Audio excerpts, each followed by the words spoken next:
Ven conmigo a Juan capítulo 11, iba a decir Lázaro.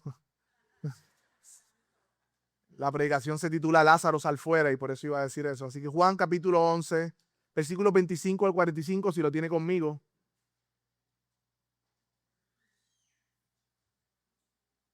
Dice de la siguiente manera. Jesús le contestó: yo soy la resurrección y la vida. El que cree en mí, aunque muera, vivirá. Y todo el que vive y cree en mí no morirá jamás. ¿Crees esto?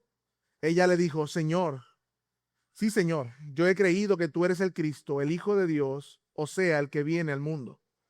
Habiendo dicho esto, Marta se fue y llamó a su hermana María, diciéndole en secreto: el maestro está aquí y te llama.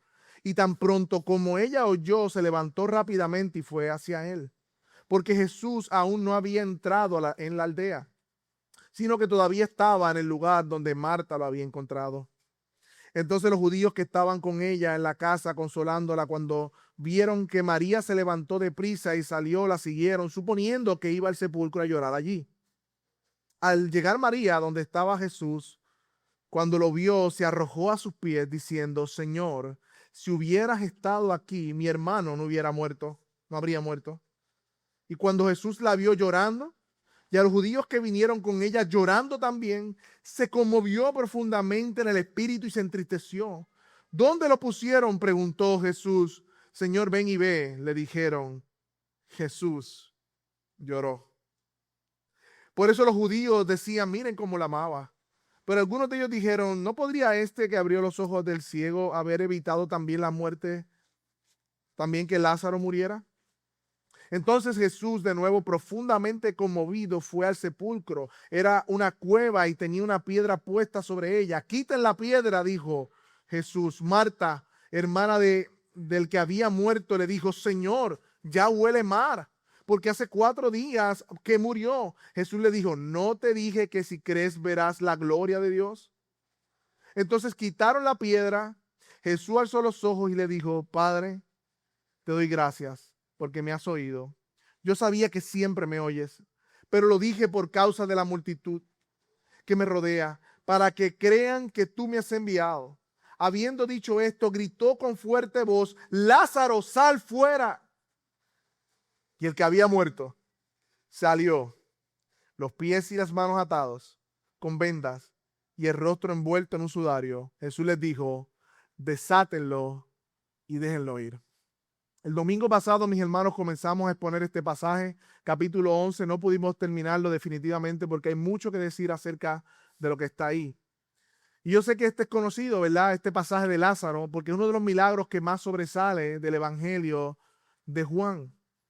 Algo bien importante que Juan nos muestra es que los milagros son señales, que no es otra cosa, algo que apunta a la divinidad de Jesús. Son señales, no son milagros por milagros, son actos milagrosos que señalan que Jesús es el Hijo de Dios, el Mesías. Y aunque es muy conocido este pasaje, algo muy importante que al estudiarlo me di cuenta es que no solamente este milagro revela un aspecto divino de Jesús, sino que también el contexto en cómo se da este milagro revela algo del carácter de Jesús. Por un lado vemos el poder maravilloso de la resurrección de un muerto, eso está brutal y vamos a ir a verlo hoy. Pero por otro lado también vemos la humanidad de Jesús en el quebranto y el lloro ante el sufrimiento de sus amigos. Así que por un lado sí nos habla de su poder y su divinidad, pero también de su humillación y su humanidad. Así que, mi hermano, recordemos que el domingo pasado Jesús estaba básicamente retirado debido a que lo querían apedrear después que dio su último discurso. Llegan noticias de que su amigo murió, lo llaman entonces para que fuera a verlo. Él viene y le dice a sus discípulos cuando llega la noticia: esta enfermedad no es para muerte, sino para que la gloria de Dios, para que el Hijo de Dios sea glorificado por medio de ella. Eso está en el versículo 4 del capítulo 11. Lo vimos el domingo pasado. Y esto es importante porque ese verso es el verso que va a controlar toda la narrativa. Este suceso es para la gloria de Dios y para que el Hijo de Dios sea glorificado por medio de ello. Esa es la idea central o el pasaje que controla todo lo que vamos a leer. Por lo tanto, mis hermanos, todos los acontecimientos dolorosos que vamos a leer hoy, el duelo, el quebranto, el lloro de Jesús, aún de sus amigos, esta perplejidad, todo lo que está pasando, aún la resurrección de Lázaro, todo lo que está ahí es para que Dios sea glorificado y el Hijo de Dios también por medio de todo esto. Así que, mis hermanos, hoy veremos, aquellos que toman nota, Lázaro, sal fuera. Ese es el título. Lázaro, sal fuera. Y veremos tres cosas. Creemos y también lloramos. En primer lugar, creemos y también lloramos. En segundo lugar, tenemos un Salvador que nos comprende. Eso es lo segundo que veremos. Tenemos un Salvador que nos comprende. Y en tercer lugar, Jesús da vida a los muertos. Vayan conmigo, vamos al versículo 28. Aunque leemos del 25, fue para darle un poco de contexto, pero estamos en el versículo 28. Marta confiesa que cree. Veamos en primer lugar, creemos, también lloramos. Versículo 28, habiendo dicho esto, Marta se fue y llamó a su hermana María, diciéndole en secreto, el maestro está aquí y te llama. Mi hermano, luego de esa hermosa declaración de Marta en el versículo 27, ella sale a buscar a su hermana María. Interesantemente, cuando Jesús llega a Betania, María se queda sentada, pero Marta sale al encuentro con Jesús. Eso lo vimos el domingo pasado. No se nos dice el detalle de por qué María se queda sentada. Sí sabemos que se queda sentada siendo consolada mientras Marta van, pero esto yo creo que es bastante congruente con la personalidad de cada una, como vimos el domingo pasado. Marta, en el relato de Lucas, estaba afanada, atareada cuando Jesús la visita y María sentada a sus pies. Y en este caso, cuando Jesús viene a la aldea, Marta sale corriendo, pero María se queda sentada. Dice un comentarista sobre esto, observando, y es interesante, que este temperamento de María anteriormente le sirvió porque la mantuvo ante los pies de Jesús, pero en el día de la aflicción la mantuvo en melancolía. El mismo temperamento. Pero lo hermoso de todo esto es que Jesús la llama, no la deja sentada. Mira cómo dice el versículo 28. Marta sale corriendo donde María y al final dice que María le dice en secreto a María, el maestro te llama. Observemos que pues, mientras una corrió en el día de la aflicción, la otra fue llamada a Jesús a venir a él en el día de la aflicción. Pero miremos cómo sigue diciendo, versículo 30. Porque Jesús no había entrado en la aldea, sino que todavía estaba en el lugar donde Marta lo había encontrado. Entonces los judíos que estaban con ella en la casa consolándola, cuando vieron que María se levantó deprisa y salió, la siguieron, suponiendo que iban al sepulcro a llorar allí. O sea, Jesús llama a su amiga María en el mismo lugar donde estaba Marta hablando con él. No sabemos la distancia, no, tampoco se nos dice en el texto, pero tan pronto María recibió la noticia, salió corriendo. Salió deprisa a ver al maestro. Al parecer la casa estaba llena de amigos, vecinos, familiares que estaban consolando a María. Y esta palabra consolar no es otra cosa que dar confort, dar alivio, mis hermanos. Yo creo que en particular, mis hermanos, cuando la muerte llega a la casa de amigos y familiares, el confort es importante. Estar ahí con el dolido, estar ahí con el quebrantado es importante porque no hay un dolor que se pueda describir como el dolor de la pérdida, ¿no? Es un dolor muy fuerte. Es una pena del alma muy grande. Aún como creyentes que tenemos esperanza, la separación causa un duelo, causa dolor en nuestras almas. Y allí estaban estos vecinos, quizás amigos, familiares, consolando a María en el tiempo de aflicción. Debió ser extraño para ellos que saliera deprisa, pero usualmente en estos momentos de duelo hay movimientos que no se pueden medir. A veces hay gritos, a veces hay llanto, a veces hay quietud, a veces hay desesperación, se repiten cosas. Usted ha estado en estos momentos, si alguno no ha estado, ¿verdad? Pero la mayoría de nosotros hemos vivido cómo una persona expresa en la separación del duelo. Así que ellos salen corriendo o salen detrás de María pensando que iba al sepulcro. Pero en realidad María iba donde Jesús, versículo 32, vaya conmigo. Y al llegar María, donde estaba Jesús, cuando lo vio, mire cómo dice el texto, se arrojó a sus pies diciendo, Señor, si hubieras estado aquí, mi hermano no habría muerto. Miremos esta escena con detenimiento, mis hermanos. María, sabiendo que Jesús tenía el poder de sanarlo, no fue a reclamarle a Jesús por sus circunstancias, sino que llegó donde su maestro, y el maestro de manera particular, el maestro de ella como su Señor, y dice el texto que se arrojó a sus pies. Esta palabra carga el sentido literalmente de desplomarse ante sus pies. María cae ante los pies de su maestro. No sé si puede imaginar esta escena. Es importante que miremos aquí, mi hermana, mi hermano, la actitud de uno de los discípulos, de una de los discípulos de Jesús ante el sufrimiento. Rendición, dolor y fe. Mira cómo María le llama, le dice Señor. Ella reconoce el señorío sobre su vida y repite las mismas palabras que su hermana. Recuerda cuando Marta se encontró con Jesús que le dice, si hubieses estado aquí, mi hermano no habría muerto. Estas palabras reflejan fe realmente de parte de María, porque ellas creían en el poder sanador de Jesús. Lo que pasa es que según su concepción de quién era Jesús, Jesús no llegó a tiempo.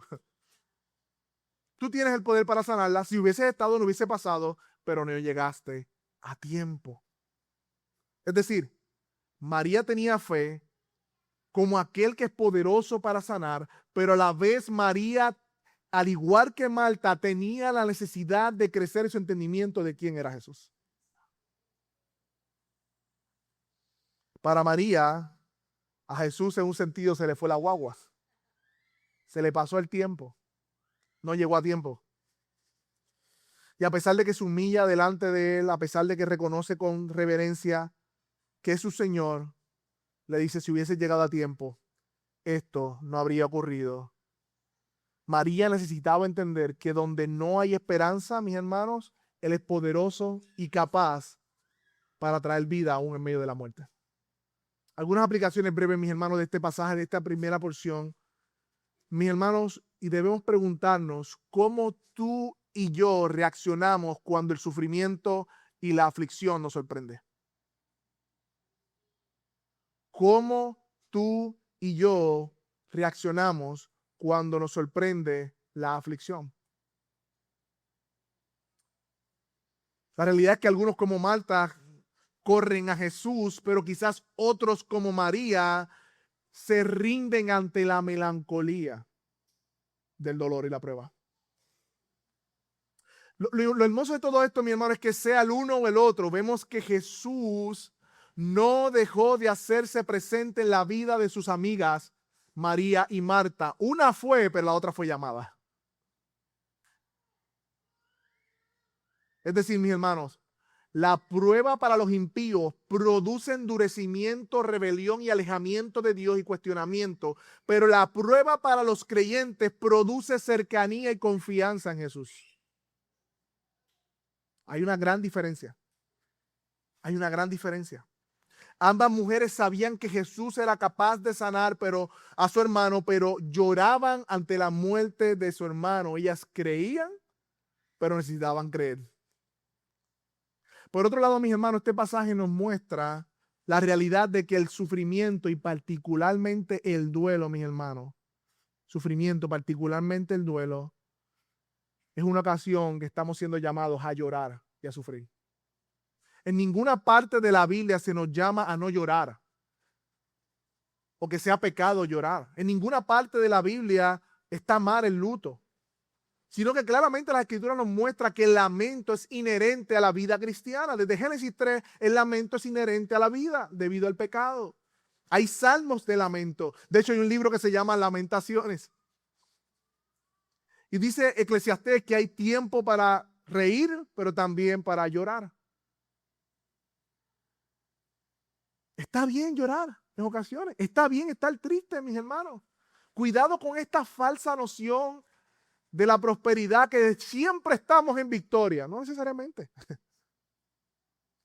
Hay ocasiones en que estamos tristes y eso está bien. Hay momentos que somos llamados a lamentarnos. Porque la verdad es que hemos sido salvos por gracia, que la salvación no se pierde, que es segura, que tenemos una herencia en el cielo, sí. Pero la realidad es que también en la tierra, antes de la restauración de todas las cosas, habrá llanto, habrá dolor, habrá sufrimiento. Y eso está bien. No tenemos que dar consejos, y aquí, hermanos, cuidémonos de esto. Cuando vemos a alguien sufriendo, no tenemos que dar consejos como si fueran Panadol o Advil de versículos bíblicos para que alguien pare de sufrir. Algo que aprendí hace años ya es que sí necesitamos crecer en un corazón que se duele con los que se duelen. El sufrimiento nos incomoda, el de los demás, porque no sabemos qué hacer. Y a veces somos tan prontos en querer consolar que no permitimos un espacio de lamento. Hay que llorar con los que lloran. Aunque no sepamos qué decir, un abrazo, un acompañamiento, un estoy contigo, una oración, es suficiente estar ahí. Cuidémonos de querer ser soberanos sobre el dolor ajeno, diciéndole tranquilo, todo va a estar bien. Algo mejor viene. Dios es soberano. No estoy diciendo que eso no sea realidad, pero cuidémonos de que estemos a tiempo diciendo eso. En ocasiones lo que necesitamos es consuelo y confort en medio de las pruebas. Porque aunque sean verdades bíblicas lo que queramos decirle en ocasiones, esa persona que la está escuchando la sabe, pero en ese momento está siendo llamado a ser acompañado, no a coger una lección de que no debería sufrir. Aprendí también, mis hermanos, que el duelo también no necesariamente tiene un tiempo. El duelo no necesariamente tiene un tiempo. Y que no todos manejamos el dolor de la misma manera, no todos sufrimos de la misma manera. Eso es importante también. Lo vemos aquí en el pasaje, cómo Marta y María reaccionan ambas están sufriendo, pero reaccionan de manera distinta. Pero también aprendí, mis hermanos, que nosotros los creyentes sufrimos, lloramos, claro que sí, pero no como los que no tienen esperanza. Eso sí es importante. Sufrimos y lloramos, pero no como los que no tienen esperanza, porque hay promesas reales de la presencia de Dios en medio de nuestro. Y como dice Pablo a los Tesalonicenses capítulo 4, tampoco queremos, hermanos, que ignoren acerca de los que duermen para que no se entristezcan como los que no tienen esperanza. Por eso podemos decir en medio de las pruebas y del sufrimiento, como dice el Salmo 73, 26, mi carne y mi corazón pueden desfallecer, pero Dios es la fortaleza de mi corazón y mi porción para siempre. Ambas cosas son reales en la vida de un creyente. Mis hermanos, que nunca la angustia y el dolor y la dificultad nos hagan olvidar la promesa que está en Hebreos capítulo 4, versículos 14 al 16, que tenemos un gran sumo sacerdote que trascendió los cielos, Jesús, el Hijo de Dios. Por lo tanto, retengamos nuestra fe, porque no tenemos un sumo sacerdote que no pueda compadecerse de nuestras flaquezas, sino uno que ha sido tentado en todo como nosotros, pero sin pecado. Por lo tanto, dice el texto, en medio de la aflicción, en medio del dolor, en medio de la prueba, acerquémonos con confianza al trono de la gracia para que recibamos misericordia y hallemos gracia para la ayuda oportuna. O como dice la Reina Valera, oportuno, socorro. Porque precisamente los versos que tenemos a continuación, mis hermanos, que Juan, inspirado por el Espíritu Santo, nos deja allí, nos muestra la compasión de Jesús, la humanidad de Jesús. Conmovido profundamente su espíritu, Jesús se entristeció con esta situación. Miramos en segundo lugar, tenemos un Salvador que nos comprende. Versículo 33, y cuando Jesús la vio llorando, y a los judíos que vinieron con ella llorando también, se conmovió profundamente en el espíritu y se entristeció. Qué hermoso detalle nos deja Juan en este pasaje acerca de... Yo sé que esto se trata de la resurrección de Lázaro y vamos para allá, pero antes de la resurrección, el texto nos está comunicando algo de la persona de Jesús, algo del carácter de Dios. Dice que Jesús la vio llorando a María. Este vio quiere decir que notó, se fijó, no ignoró su llanto. Esa era su amiga, él la amaba. Dice un comentarista que esto es uno de los versículos que manifiestan interesantemente la verdad de la humanidad de nuestro Señor y la capacidad de comprender a su pueblo como verdadero hombre que era. Se sintió conmovido cuando vio llorar a María, su amiga, y a los judíos que la acompañaban. Jesús se fijó en el lamento de su amiga y de estos judíos que la acompañaban. Mi hermano, pocos pasajes de las Escrituras nos dicen que Jesús se conmovió profundamente. Son cerca de 3 o 4 y este es uno de ellos en los evangelios. Se estremeció en su espíritu. De hecho, uno de ellos fue cuando Jesús llora sobre Jerusalén y le dice: Jerusalén, Jerusalén, tú que matas a los profetas, ¿no reconociste el día de tu visitación? Jesús llora por su pueblo porque rechazó al Mesías y vendría a juicio. Esta palabra que se traduce como conmoverse profundamente, en otra versión dice estremecerse en el espíritu, es difícil de interpretar porque muchos comentarios acerca de este pasaje dicen que significa alguna indignación o alguna rabia, porque es como el sonido de un caballo que hace cuando suspira. Literalmente del griego es como eso. Cuando la palabra trata de comunicar un movimiento interior que hace suspirar fuertemente. Y está asociado con la indignación. Está asociado con la rabia. Y algunos, no estoy de acuerdo, piensan que Jesús se molestó porque no tenían fe o porque estaban llorando. Yo pienso que no es eso lo que está diciendo el pasaje. Yo creo que hay dos formas de mirar esta frase de que se conmovió profundamente a la luz del contexto. Yo creo que se refiere a la profunda indignación que sí Jesús sintió al ver cómo el pecado ha ocasionado la muerte y cómo la muerte ha provocado el sufrimiento en los que él ama, como hombre y como Dios. Recordemos algo, Jesús es la resurrección y la vida. Él se lo dijo a María, yo soy la resurrección y la vida. Y delante de él había una multitud, particularmente unas amigas que están llorando por el estrago del pecado que ha causado la muerte de un ser querido. Y eso le causa profunda indignación al maestro. Está encarando su último enemigo, que es el aguijón de la muerte, que él iba a vencer en la resurrección. Pero en este momento particular de la historia de la redención estaba manifestándose en la vida de sus amigos.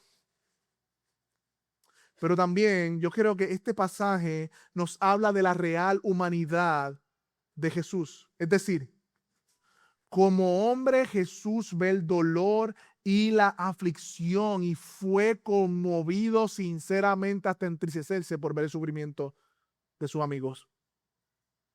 O es decir, dice un comentarista, como Dios, él no necesitaba escuchar sus lamentos para saber su dolor interno, las conocía perfectamente. Sin embargo, como hombre, él era como uno de nosotros y se conmovía especialmente de la visión del dolor.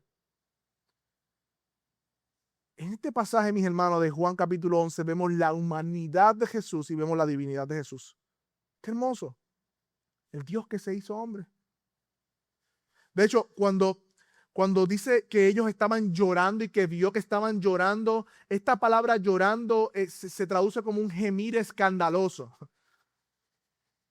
Y era que la costumbre del tiempo, ¿verdad? Y todavía en muchas culturas, la expresar el dolor por la muerte de un ser querido era normal, sin reprimirse, sin ningún tipo de tapujo. Ellos lloraban, gritaban y sacaban su dolor. Ese llorando significa o transmite la idea de un gemir fuerte, de un lloro. Imagínense una multitud y María, todos a coro llorando de esa manera. Hace unos años yo tuve una experiencia que nunca olvido. Murió una joven, no tenía ni 25 años, creo que murió repentinamente de una enfermedad. Tristemente tenía una hija básicamente de un año y medio cuando ella muere. Nadie esperaba esta muerte. Era una familia muy querida, dominicana, vecina de mi novia en aquel tiempo, pero mi esposa ahora. Y nosotros fuimos al aeropuerto a buscar a esta familia cuando llega de Miami, llegamos, los buscamos y llegamos a la casa donde iban a tener este tiempo de reunión ante la muerte de esta joven que era repentina, que fue muy dolorosa, que era inesperada, con el agravante de falsas profecías diciendo de que se iba a sanar. Y cuando llegamos a esta casa y se reúnen todos los familiares a llorar la muerte de esta joven, yo nunca he visto algo igual. Los gritos, el lloro, creó un ambiente de confusión, de dolor, aún de debilidad física. Yo estaba con varios hombres mirando y tratando de controlar la cosa, ¿verdad? Llorando con ellos, pero al mismo tiempo tratando de consolar, porque las palabras aún salían, el porqué y el cuestionamiento a Dios y muchas cosas que estaban pasando allí. Nosotros tratando de ver esta escena, pero algo sucedió también allí. En un momento dado, una de ellas comienza a dar un grito tan fuerte que se queda sin aire y un hombre tuvo que correr, salir y levantarle y hacerla caer para que bote el grito porque se estaba muriendo, se estaba asfixiando ella misma. Yo nunca había visto eso, mi hermano. Yo quedé marcado con esa forma de duelo en donde el dolor y se expresa de manera tan grande. No estoy diciendo que sea la manera bíblica de hacerlo, pero, pero fue impresionante ver el dolor por la muerte de un ser querido y estar allí y presenciar eso. Definitivamente lo que estaba pasando aquí no era un funeral americano, que son más calmados.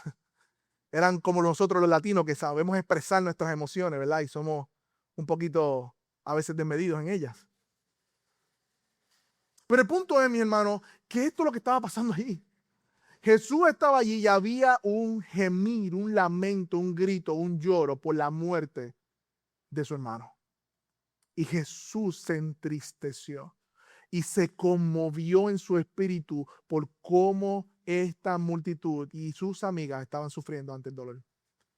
Y responde, mira cómo responde Jesús, ni siquiera pregunta, ¿dónde lo pusieron?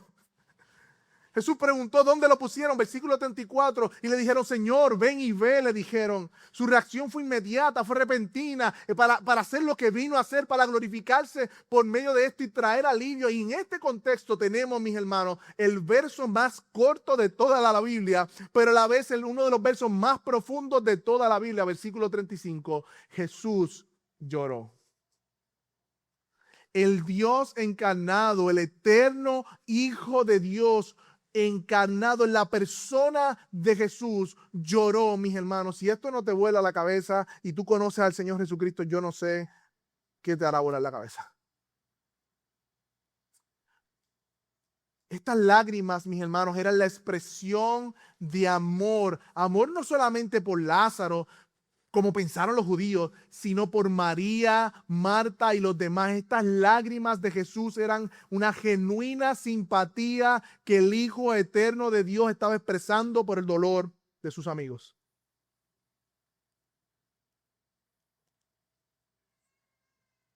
Esto es una clara instancia donde vemos humanidad.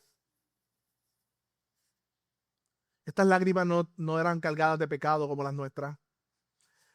No eran lágrimas de llorones profesionales. De hecho, hay personas que tú les pagas para que lloren y estén en el funeral. Eso existe. No era eso. No eran lágrimas de sentimentalismo pasajero o superficial, sino que eran lágrimas del puro y santo sumo sacerdote lleno de compasión por sus amigos. Es importante notar, mis hermanos, que la palabra griega que se traduce aquí como lloro es distinta a que estaban llorando, porque esta no comunica ese gemir desenfrenado, sino que comunica solamente que botó lágrimas. Literalmente sería derramó lágrimas.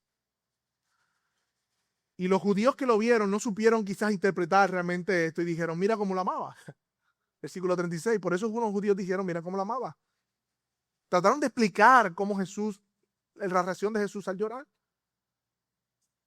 Lo común era pensar que estaba llorando por Lázaro, pero Jesús le iba a resucitar. Así que no necesariamente porque amaba a Lázaro y por eso estaba llorando, sino por lo que estaba pasando allí. Pero el versículo 37 nos dice que también había otro grupo de personas más cínicas que dijeron, ¿no podía este que abrió los ojos de los ciegos, del ciego, haber evitado también la muerte, que Lázaro muriera? Por lo que vemos, esta multitud conocía acerca del milagro del capítulo 9 del ciego. Y dijeron estas palabras y algunos no saben cómo tomarlas, y cínicas o simplemente una expresión sincera. Para mí vienen de la perplejidad del ojo crítico.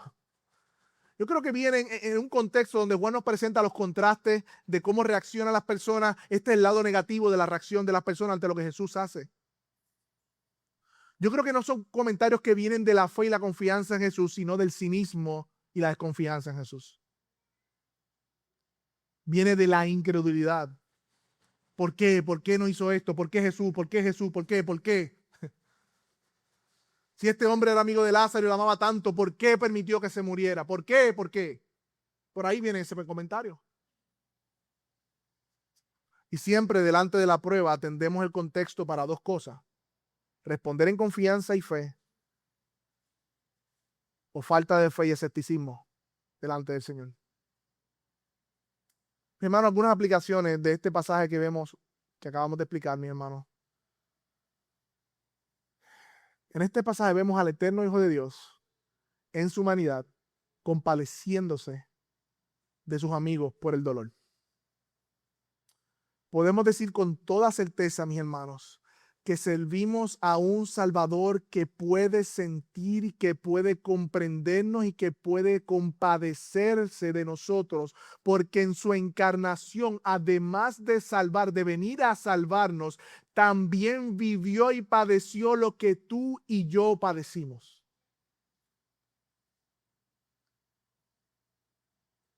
Es decir, mi hermano, servimos a un Salvador que lloró, y esto es un grande consuelo para nuestras almas. Porque Jesús ve nuestra aflicción y Él no es ajeno a nuestro dolor y a nuestras penas, sino que Dios nos comprende y nos consuela con sus promesas. Pero mis hermanos, no solamente vemos la humanidad de Jesús en este pasaje, yo creo que también vemos en el pasaje cómo reaccionamos ante el dolor. Hay unos reaccionan en confianza y fe, y otros reaccionan en escepticismo y desconfianza. Cuidemos nuestros corazones, mis hermanos, ante el dolor, en cómo reacciona. ¿Por qué? ¿Por qué? ¿Por qué? ¿Por qué? No estoy diciendo que haya un momento. Yo recuerdo el Salmo 13, que el salmista dice: ¿hasta cuándo, oh Señor? ¿Hasta cuándo? ¿Hasta cuándo? ¿Hasta cuándo? Siempre podemos pelear con el Señor, pero el creyente termina confiando en el Señor. Y si estás peleando con Dios, déjame decirte que vas a perder. Te lo adelanto. Tú lo sabes. Suelta las armas, ríndete a Él. Y veamos en tercer lugar, Jesús da vida a los muertos. Versículo 38. Entonces Jesús, de nuevo profundamente conmovido, fue al sepulcro. Era una cueva y tenía una piedra puesta sobre ella. Quiten la piedra, dijo Jesús. Marta, hermana del que había muerto, le dijo: Señor, ya huele mal, porque hace 4 días que murió. Nuevamente Jesús fue estremecido en su interior y dice que fue al sepulcro. Este sepulcro era un tipo de cueva y afuera de esa cueva se ponía una piedra pesada. Y Jesús manda a que quiten la piedra. Marta lo interrumpe y le dice y le recuerda a Jesús: ya han pasado 4 días, ya su cuerpo está descomponiéndose y eso hace que huela mal. Jesús, ¿qué tú estás haciendo? Este comentario subraya nuevamente que Lázaro no estaba en coma o casi muerto, hermanos. Hay académicos escolares de la nueva corriente de superdotados que están por encima del texto y que Lázaro no murió, él estaba como en un coma, porque no pueden admitir ningún milagro de Jesús. Claramente dice el pasaje que Marta dice: ya huele mal, ya está en estado de descomposición. No estaba casi muerto, no estaba en coma, estaba muerto. Y recordemos la superstición judía. Luego del tercer día había un dicho que se decía que el alma del cuerpo se quedaba rondeando por 3 días, al cuarto día ya se iba. O sea, Marta le está recordando no solamente la descomposición del cuerpo, sino diciendo: ya pasaron 4 días, ya no hay esperanza para su vida. Versículo 40, mira cómo Jesús le dice y le responde: ¿no te dije que si crees verás la gloria de Dios? Aunque no tenemos esas palabras exactas de esa conversación, tenemos el versículo 25 y 26 más arriba, vaya conmigo, donde Jesús le dice: yo soy la resurrección y la vida, el que cree en mí aunque muera vivirá, y todo el que vive y cree en mí no morirá jamás. Y Jesús le dice a Marta: ¿tú crees esto? Ella dijo que sí. Ella dijo que sí. Marta en ese momento confesó, creyó, pero ahora está delante de la tumba y ahora le recuerda a Jesús que no hay esperanza. Yo no sé si se imaginan esta escena, mis hermanos. Bueno, aquellos que vieron The Chosen ya no se le imaginan porque tienen una imagen. No la he visto, si por si acaso. Pero el punto es que el Verbo encarnado, la resurrección y la vida estaba delante de una tumba, la tumba de su amigo, y sus amigos y la multitud estaban allí y Jesús manda a remover la piedra. Yo no me imagino la cara de Marta y de María mirándose, ¿qué está pasando aquí? ¿Qué está haciendo Jesús? Versículo 41. Entonces quitaron la piedra. Jesús alzó los ojos y dijo: Padre, te doy gracias porque me has oído. Yo sabía que siempre me oyes, pero lo dije por causa de la multitud que me rodea, para que crean que tú me has enviado. Jesús entonces ora al Padre y da gracias. ¿Qué forma, no?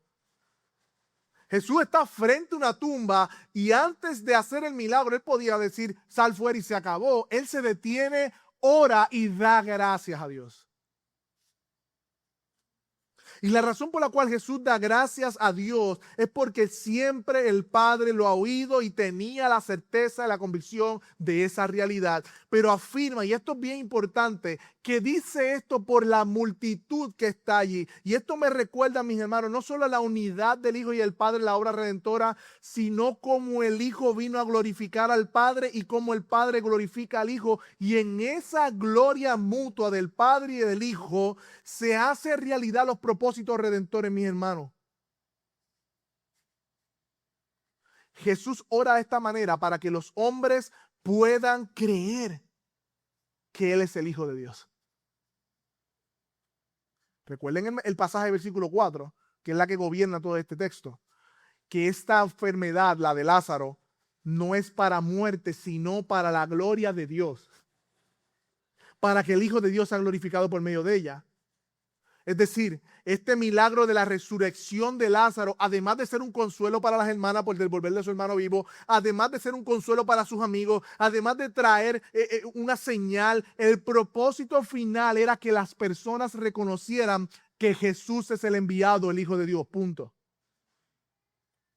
Y de esta manera traería gloria al Padre y de esta manera el Hijo va a ser glorificado. No son milagros por milagro. Son milagros, señales que autentificaban que Jesús es el Hijo de Dios. Por eso dice el versículo, para que crean que tú me has enviado. Versículo 43. Habiendo dicho esto, gritó con fuerte voz: Lázaro, sal fuera. Y el que había muerto salió, los pies y las manos atados con venda y el rostro envuelto en un sudario. Jesús le dijo: desátenlo y déjenlo. Y oh, mis hermanos, aquí leemos cómo la voz de Jesús, el Hijo de Dios, tiene poder para dar vida a los muertos. Lázaro llevaba ya 4 días muerto. Lázaro estaba descomponiéndose, mi hermano. Su sistema circulatorio estaba completamente detenido. Su cuerpo ya estaba frío. De hecho, posiblemente ya estaba hinchado y comenzando a descolorizarse la piel. La muerte había avanzado en su cuerpo. Los efectos habían tocado su cuerpo. Pero al 4.º día Jesús gritó con fuerte voz: Lázaro, sal fuera. Y Lázaro se levantó entre los muertos, mis hermanos. Mis hermanos, los muertos no oyen. No importa cuánto le gritemos a un muerto, no oyen, pero hay una voz que los muertos sí oyen. Es la voz de nuestro amado Señor Jesucristo. No era cualquiera el que hablaba. No era cualquiera el que le dijo: Lázaro, sal fuera. Es el Verbo de Dios, aquel en quien está la vida, aquel que es la resurrección y la vida, el que en el comienzo del tiempo creó todas las cosas con la palabra de su poder y sustenta el universo con la palabra de su poder. Ese fue el que llamó a Lázaro a salir fuera. Era la voz de Jesucristo, el Hijo de Dios. Yo no sé, mi hermano, qué primero comenzó a funcionar en su cuerpo. Posiblemente sus oídos, porque por ahí entró la onda sonora. No sé si fue el corazón que comenzó a palpitar primero. No sé si fue su cerebro que comenzó a despertar y a enviar señales. Lo que sí sabemos es que su cuerpo inerte despertó levantó y resucitó y volvió a la vida por el poder de la palabra de Jesús. Comenzó a funcionar. Se detuvo por completo el proceso de descomposición natural del cuerpo cuando muere y reversó los efectos de la muerte en su vida para volver a la vida.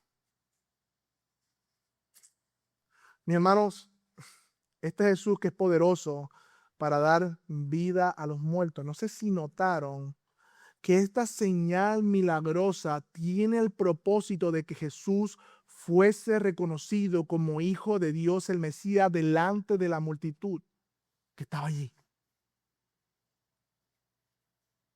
Era para glorificar a Dios y que el Hijo fuera glorificado.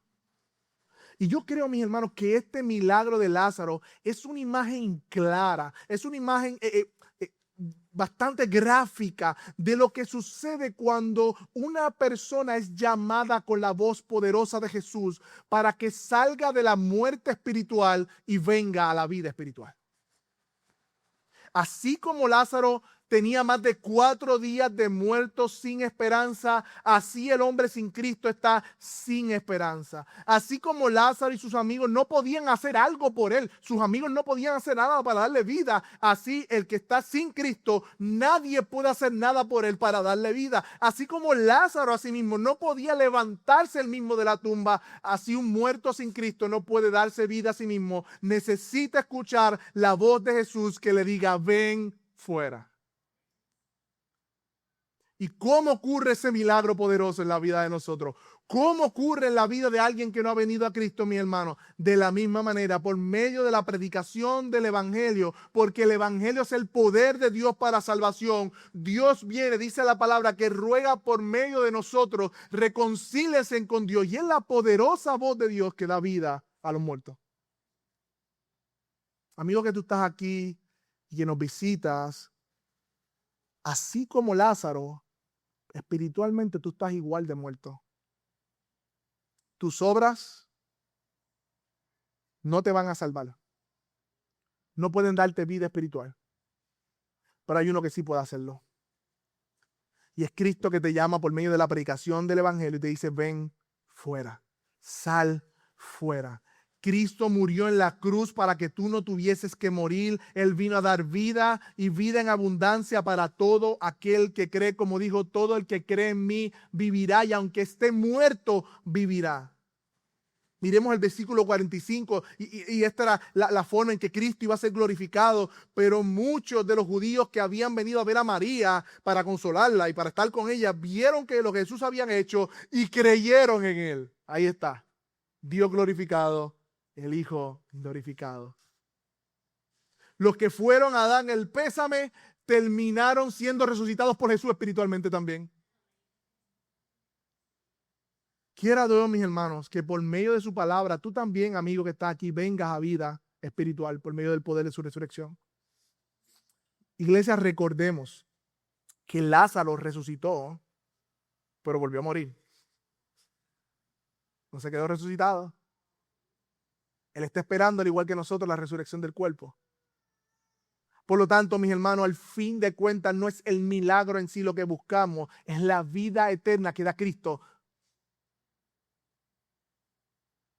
No es experimentar una experiencia brutal, está en la vida eterna. Y Lázaro, aunque volvió a vivir, volvió a morir y espera la resurrección en donde ya nomás nunca morirá. Eso sí. Lázaro, al igual que todos los santos, están en el cielo esperando el regreso de Cristo, donde sus cuerpos se unirán y serán resucitados juntamente con él, con ellos. Se levantarán, se unirán y Cristo rehacerá todas las cosas, hará todas las cosas nuevas.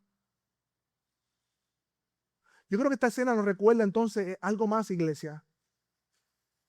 Y es que la muerte de Lázaro, el lloro de Cristo, nos recuerda una promesa futura que tenemos nosotros también. Como dice Apocalipsis 21, 3 al 5, cuando dice, entonces oí una gran voz que decía desde el trono, he aquí el tabernáculo de Dios está entre los hombres, hablando de Cristo, y él habitará entre ellos, y ellos serán su pueblo, y Dios mismo estará entre ellos. Mira cómo dice el versículo 4, él enjugará toda lágrimas de sus ojos, y ya no habrá más muerte, ni habrá más duelo, ni clamor, ni dolor, porque las primeras cosas han pasado. Y el que está sentado en el trono dijo: he aquí yo hago nuevas todas las cosas. Y añadió: escribe estas palabras porque son fieles y verdaderas. Mi hermano, en la consumación de todas las cosas, cuando Cristo regrese en gloria y haga nuevas todas las cosas, Él mismo, como Dios hombre, estará en medio de su pueblo. Dice el texto que Él enjugará toda lágrima. Esto significa que Dios eliminará toda la causa de tristeza de sus hijos y mostrando así la ternura, cariño por aquellos que han sufrido y dando una vida nueva. La muerte ya no existirá. El fallecimiento, la pérdida de los seres queridos, el dolor, el duelo dejará de ser. No habrá más llanto, no habrá más dolor, no habrá más clamor. Habrá eliminado el sufrimiento físico y emocional causado por el pecado, porque Él hará nuevas todas las cosas y el pecado no se existirá más. Dice el texto, porque las primeras cosas pasaron. Así que, mis hermanos, nuestras lágrimas hoy son un recordatorio de las promesas que tenemos en Él, de que serán enjugadas y secadas, y que un día liberará para siempre toda causa de dolor. Mientras tanto, esperamos ese día. Esperamos y descansamos en Él. Pero qué gran consuelo tenemos para esperar descansando en esa promesa, porque el que dice que estas palabras son fieles y verdaderas es aquel que no puede mentir. Padre, gracias por tu palabra. Damos toda gloria y toda alabanza a ti, Señor. Qué hermoso pasaje tú nos dejas, Señor, donde no solamente vemos tu poder, tu deidad, tu divinidad, tu gloria, tu honra, sino vemos también tu humanidad, tu sencillez, tu humildad, tu compasión. Padre, yo te ruego, Señor, que tú consueles la vida de mis hermanos. Si alguien medio nuestro está perplejo ante el dolor, ante el sufrimiento, que pueda encontrar descanso en ti hoy. Padre, si alguien no tiene vida y está como Lázaro en medio nuestro, aquí, Señor, que por medio del poder de tu palabra, tú lo llames de muerte a vida. Mientras tanto, Señor, en ti esperamos, en ti descansamos, hasta que tú regreses en gloria y hagas nuevas todas las cosas. Creemos, Señor, creemos en ti, descansamos en ti. En el nombre de Jesús. Amén y amén.